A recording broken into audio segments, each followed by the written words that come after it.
Hey everybody, it's Charlie from Daily Motor, and the Mazda CX-90 came out about a year ago, and since then there have been plenty of reviews on it, lots of coverage, comparisons from the big books, but I just recently got to spend a 700-mile road trip with 4 adults in this inline-6 Turbo S Premium Plus model. So this is about the top level Mazda CX-90 that you can find painted in this beautiful artesian red, and this is me telling you about the 10 takeaways that I took from spending this meaningful real-world time with the CX-90.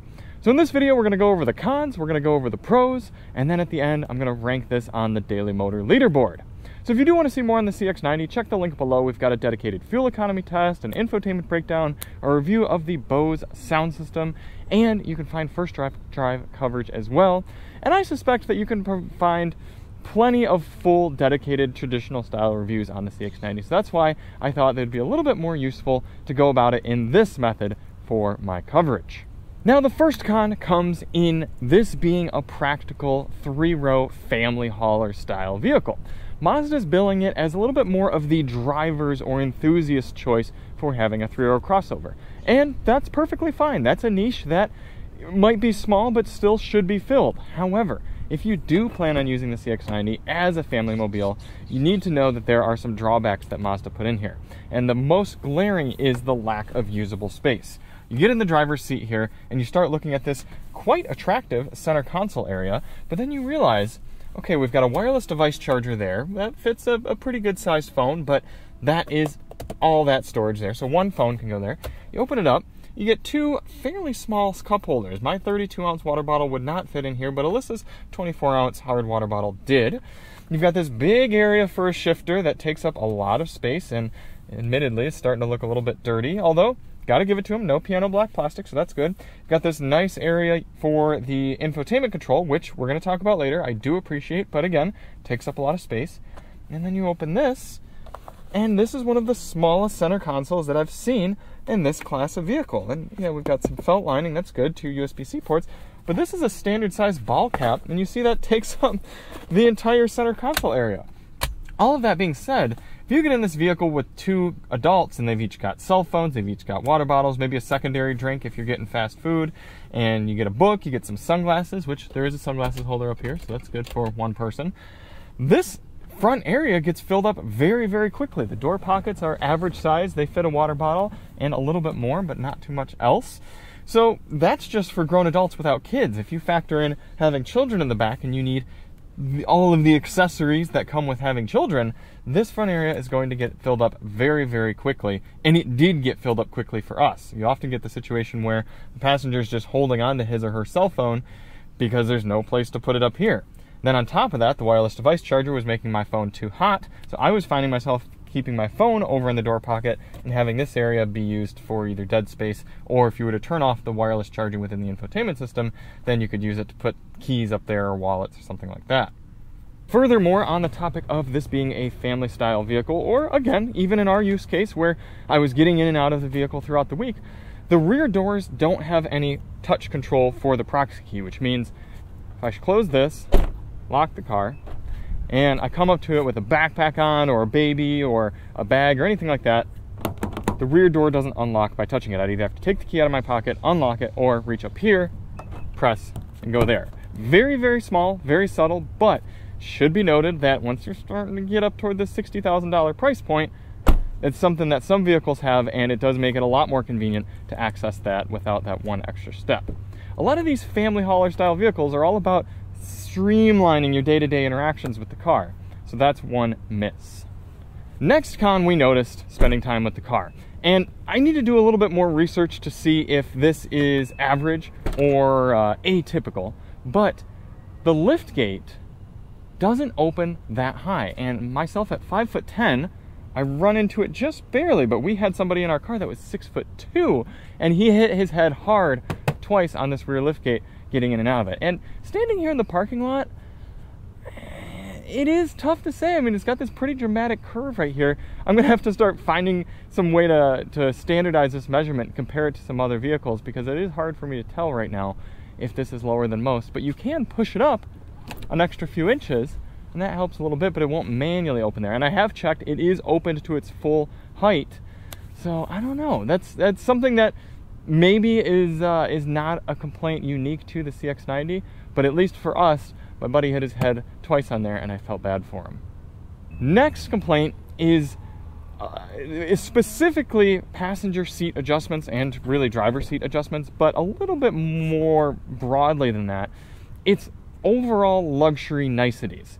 Looking over here at the passenger seat, we have front, back, up, two-way up-down adjustment, recline, and that's it. What are you missing right here? A lumbar adjustment. There are plenty of vehicles, and some free Alyssa droppings right there, plenty of vehicles even cheaper than this that have passenger seat lumbar adjustments. And then on the driver's side, you've only got two-way lumbar adjustment, just up, in and out, no up and down. There's no massaging seat functionality in here. And then you kind of start to think around and you're like, all right, there are a few other luxury features that we don't have. For example, no auto-dimming outside rear view mirrors. That's a bit of a disappointment coming up at $60,000. No factory option for a camera rear view mirror, even on this Turbo S Premium Plus trim level. You can get it as a dealer, it's either a dealer or port added option, but it doesn't come standard in this package. All of that is to say, Alyssa was riding in the passenger seat, and about halfway through our drive, she said, my lower back is getting sore. And I said, well, you know, put your lumbar out. And she said, there is no lumbar adjustment over here. And I was a bit surprised by that, because this vehicle is very luxurious and comes off as very much a luxury vehicle. So to miss something like passenger seat lumbar adjustment or like outside dimming mirrors at night, bit of a it just gets into this weird in-between where, yes, I know some features have to be given up because it isn't a full-blown Mercedes or Lexus or BMW, but you're going to start missing them when you start getting into this price category. Now, these next two cons are issues that I fully believe will be sorted out for the 2025 model year of the CX-90. And maybe they're even going to be remedied with certain recalls and software updates. I know a lot of owners of CX-90s have gone through recalls, but this car has 8,300 miles on it, and they've been hard miles by journalists such as myself, fully utilizing the 340 horsepower of this inline-six powertrain. But throughout our trip this week, I had two separate times that messages popped up on the screen and said that some sort of system has malfunctioned. I think they were one of them, I'm going to be putting them up on the screen here in front of you. One of them was a safety system malfunction, the other one was a camera system malfunction. There might have been a third even. If you're seeing three up there, then that's the answer to that. But I just don't see that happening so much with the next model year of car. I think this is something that was obviously an entirely new platform for Mazda. They're trying to push the envelope with their technology and their safety systems. So little bugs are going to happen, and I rarely recommend people buy a first model year of any vehicle, especially if it's an entirely new platform like this. Just give it a year, allow the bugs to be worked out, and I fully believe the 2025 model will be more free of bugs like this. And along with that, the last con is transmission. General kind of taking off from stop signs, coming to stop signs, rolling around town. The transmission is uncouth. You feel shifts, and they don't feel intuitive. You do have this 48-volt mild hybrid system mingling with the engine, which has been beneficial for fuel economy. We're going to talk about that soon, but has not been beneficial for general smoothness. Sometimes you have the engine turning off, and then it comes back to life, and then it shifts hard when you kind of get on the accelerator. When you're driving this vehicle spiritedly, it's a great transmission. It shifts quickly, it makes sense. But there was a situation that we were driving around Santa Barbara, and we had all four of us here in the car, and we got a really rough shift. I mean, it whacked into gear, and everyone said, whoa, what was that? I said, that's just the car. I didn't do anything different here.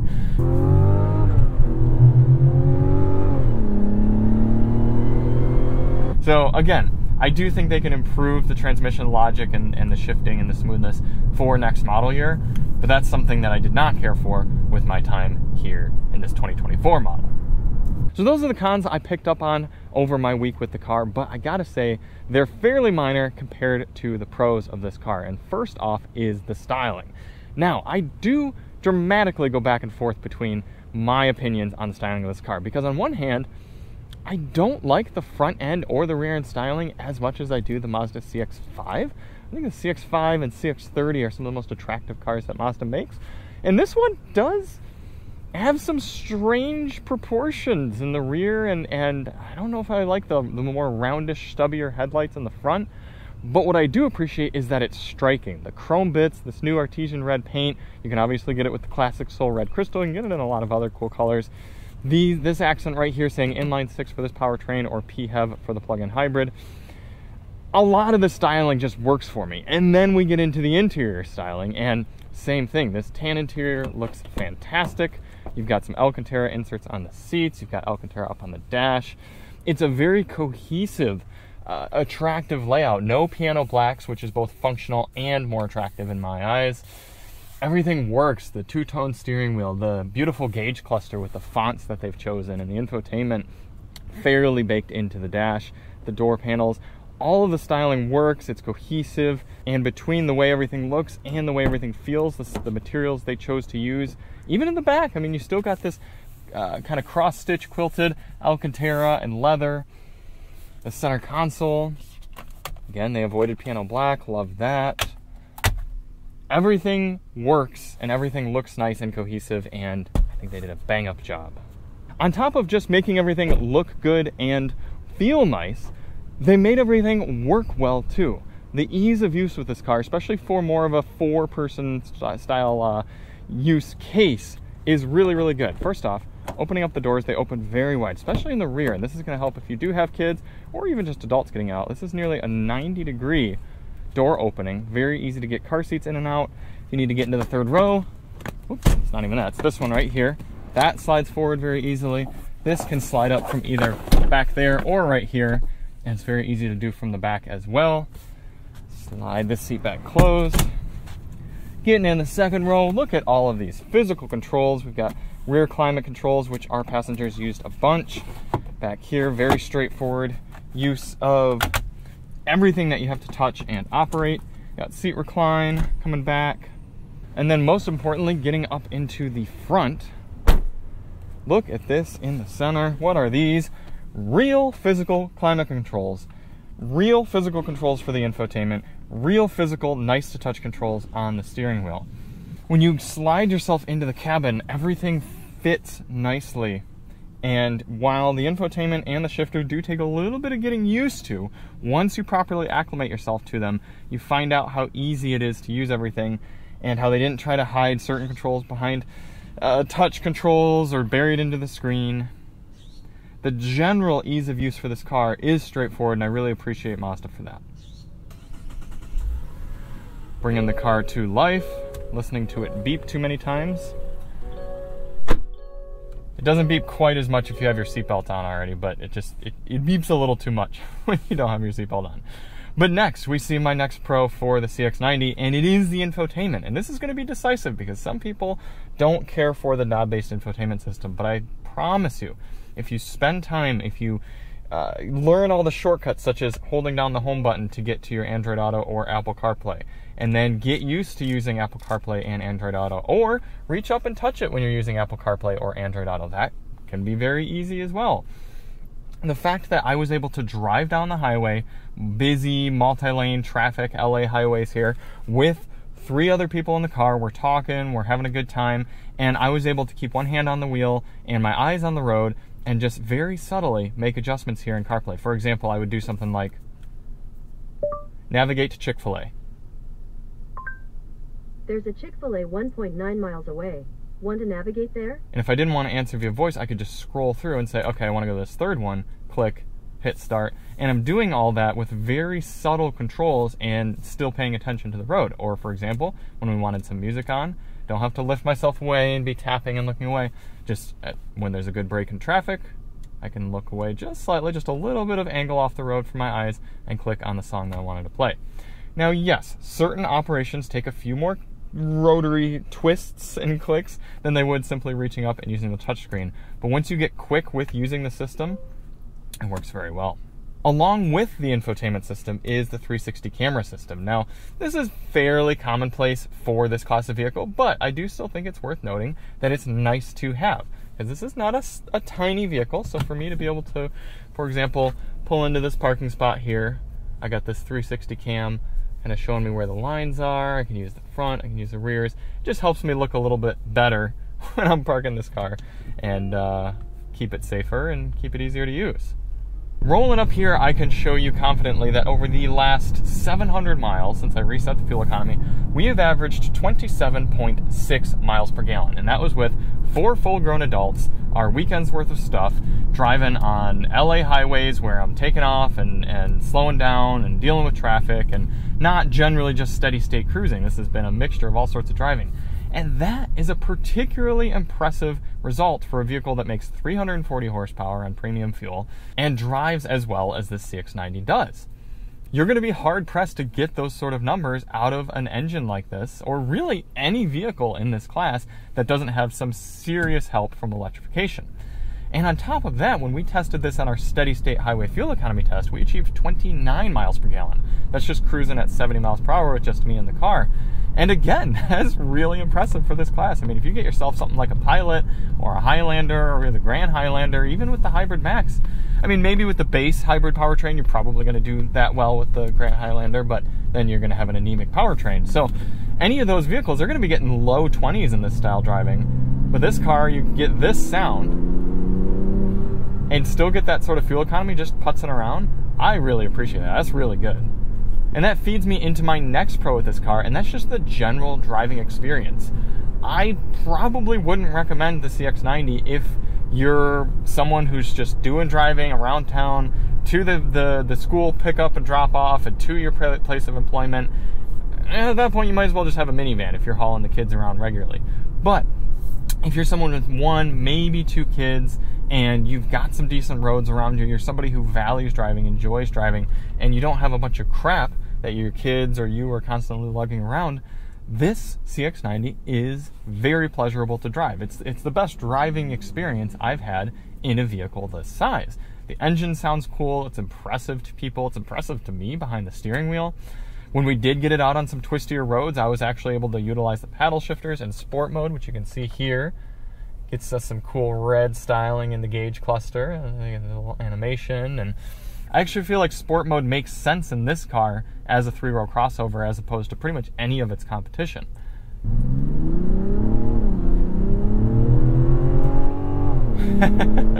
Some of that sound is piped in, but it's still good inline 6 sound, and it's pleasurable in daily driving. And not only when you're spirited driving, even just driving this thing around, it's got nice steering. It's overall got a good chassis and a smooth motor. I mean, inline 6s are inherently very, very mechanically smooth. They've made a nice to drive 3-row crossover here in a segment that doesn't really prioritize that. And that's where it is a bit strange for me with the CX-90, because I don't think there are a ton of people in this class who are looking for driving enjoyment. But again, if you live somewhere with decent roads and that's part of your commute and you're someone who cares about this, that might be something that you care about, and you're willing to forego a little bit of the practicality in order to have a nice car to drive. So my takeaway rub with the CX-90, and also along with its sibling, the CX-70, is very similar to Mazda's previous large crossover, the CX-9. They make sense as vehicles for people who don't plan on using the 3rd row much. It's not that it's a terrible 3rd row back there. It's pretty class average for this 3-row crossover class. But the general ethos of the car, the layout of the car, and the layout of the seating lend themselves more to somebody, maybe whether it's a second vehicle in the household or a smaller household where, yeah, perhaps having the 3rd row occasionally would be nice. Or if you're going with something like the CX-70, just having that extra space is nice. I know plenty of people who drive these larger crossovers more just because sometimes they need the space, but yet their day-to-day driving might just be them in the driver's seat. And for that sort of situation, the CX-90 works great. In fact, I recommended the Mazda CX-9 to a family friend, and that was exactly his situation. He had 2 kids, he was divorced, and every now and again, he needed to take his 2 kids and their friends somewhere, and it was nice to have 2 kids in the 2nd row, 2 kids in the 3rd row, himself up front, maybe a friend, and he could kind of utilize that when he needed it. But in general, it was just his daily driver to work and to pick the kids up and to do his life. So having a car that looked good, drove well, and had the practicality was important to him. That's where the CX-90 makes the most sense. For our use case, where we had 4 adults in the car and we were using this more as a road trip sort of vehicle, I'd say the CX-90 was middle of the road. It was nice for me in general from the driver's seat, aside from some of that transmission weirdness and some of the malfunctions. It was definitely nice for our rear passengers who were impressed by the vehicle's materials and the styling, and hey, they were just happy to have heated and cooled rear captain's chairs in the back. But my passenger in the right, my wife, there were things that she knows to expect for around that $55,000, $60,000 price point, and she was a little bit disappointed to not have, and I can't fully blame her for that. She's a professional passenger princess at this point. Overall, the CX-90 is wholeheartedly recommendable, and I am honestly curious where I'm going to put it here on the Daily Motor leaderboard, because it's an interesting one. You know what else is interesting is that there's a different 3-row crossover at the top of the Daily Motor leaderboard right now, the Kia EV9, and yeah, I mean, that's a very nice car as well. More expensive, but also fully electric, for better or for worse. Next up is Ioniq 6, and then Toyota Tacoma. Where are we putting the CX-90? I do really appreciate that the CX-90 also comes in a plug-in hybrid option.